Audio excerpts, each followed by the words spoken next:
Retour au Manitoba pour reparler de cet appel du ministre provincial des Finances. Adrien Salah met en ligne un sondage pour connaître les priorités des Manitobains en vue de boucler le budget 2024. C'est un classique, mais dans le contexte du gouvernement NPD aux affaires depuis moins de 3 mois, avec les engagements qu'on connaît, plusieurs questionnements nous viennent à l'esprit. Et c'est par là que nous reprenons les rendez-vous bi-hebdomadaires avec Félix Mathieu cette année. Félix Mathieu qui est ici avec nous. Bonsoir et meilleurs vœux. Bonsoir, Godlove. Alors, dans son appel au public, le ministre Salah dit que le gouvernement provincial s'engage à stabiliser les finances.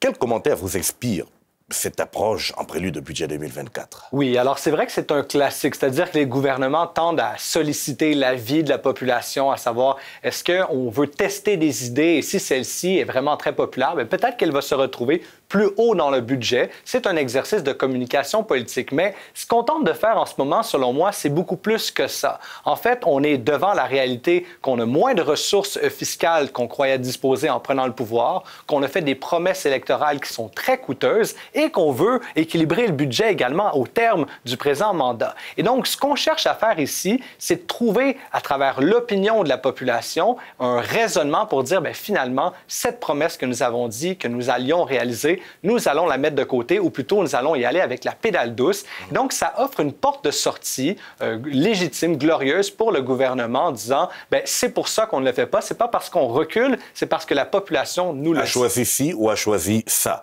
Alors, le ministre Salah parle des mesures pour rétablir les soins de santé et abaisser les coûts pour la population. Donc, doit-on s'attendre à une petite marge de différence entre le discours du trône et le budget qui est la réalité des promesses, en fait? Ça se peut bien, effectivement, qu'on trouve certaines mécaniques.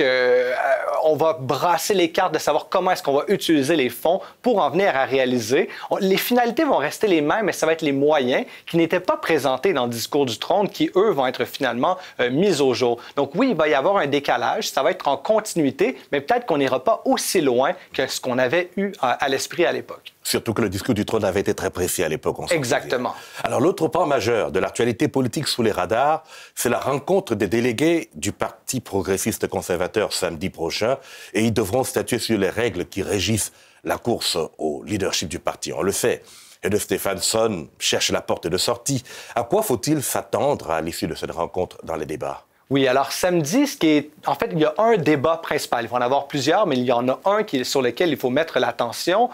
C'est qu'on va décider, est-ce qu'on maintient le système un membre, un vote pour choisir le prochain leader, ou si on ne va pas emprunter un modèle un peu de délégué où chaque circonscription, en fonction du poids du nombre de membres qu'ils occupent, on va avoir 100, 200, 300, 400 points. Et donc, même si on a un nouveau candidat qui est en mesure de recruter des centaines et des centaines de nouveaux membres, il va falloir qu'il aille au-delà de quelques circonscriptions pour s'assurer d'être victorieux. Ça ferait en sorte qu'on doive avoir un leader qui aille plus largement chercher du soutien dans l'électorat à travers les 57 circonscriptions de la province. Et ce que ça risque de produire comme effet politique, c'est des discours plus modérés. Puisque dans le contexte ainsi, on doit plaire à un plus vaste électorat qui est dispersé régionalement et qui a des intérêts variés également.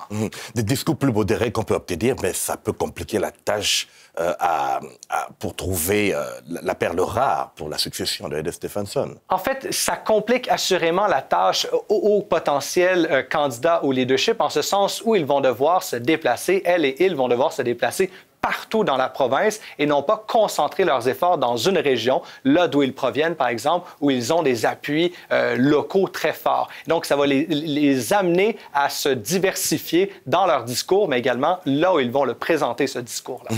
On attendra de voir ce qui sortira de là samedi. Corrigez-moi si je me trompe, Félix Mathieu, mais au-delà des réserves qu'on peut avoir sur le casting au NPD ou sur les têtes d'affiche qu'il pourrait avoir, on peut quand même dire que ce débat sur le mécanisme de la course au leadership chez les conservateurs donne quand même à revoir la force d'influence qu'on prête à Wap Kinew ces derniers temps, non? Oui, tout à fait. En fait, on l'a vu même récemment, encore cette semaine au Québec, par exemple, les conservateurs disaient « Ah ben, si au Manitoba, on a ce congé sur la taxe sur l'essence, peut-être qu'au Québec, ce serait une bonne idée. » Je me souviens pas d'avoir entendu récemment des acteurs politiques au Québec dire « Il faudrait s'inspirer du Manitoba. » Et c'est pas qu'au Québec. En fait, Wap Kinew performe tellement bien sur les réseaux sociaux. On le voit qu'il est en mesure d'aller rechercher les gens, d'aller solliciter les passions, soulever les passions. Eh bien, il remet finalement, il redonne les lettres de noblesse à la vie politique manitobaine dans l'écosystème canadien et c'est tout à son honneur. D'ailleurs, qu'on l'a vu très présent au dernier conseil de la Fédération, vous vous en souvenez. Tout à fait. Dans l'Atlantique, il a vraiment été un acteur de premier plan. Il ne nous reste plus qu'à voir si, dans les prochains mois, les fruits tiendront la promesse des fleurs, notamment avec le budget au printemps. Exactement. Félix Mathieu, merci beaucoup. Au plaisir.